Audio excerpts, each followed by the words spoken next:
Alexandre compétitionne depuis quelques années dans un club de natation. Elle se prépare à la traversée du lac Saint-Jean. Ce lac peu commode attire des nageurs de partout dans le monde.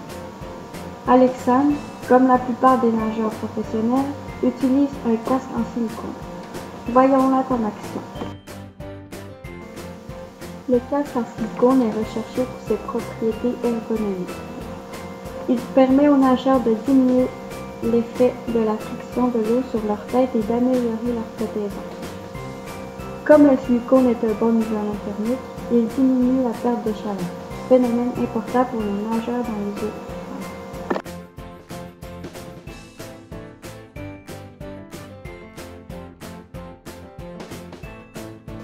Le silicone provient d'une réaction du silicium, élément 14 du tableau périodique, avec de l'oxygène. Une partie de la métamorphose du silicium se fait dans des réacteurs.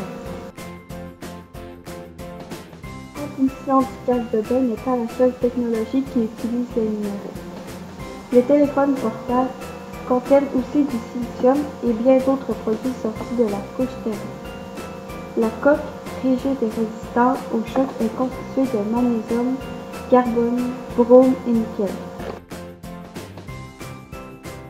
La partie électronique qui est le centre névralgique contient entre autres du cuivre, du silicium, des soudures d'or. La batterie n'est pas en reste avec le lithium, l'aluminium, le cobalt, le carbone et l'oxygène. Et finalement, l'écran, qui est la partie la plus visible, est constitué elle aussi de silicium. Le silicium est un minéral utile dans les technologies.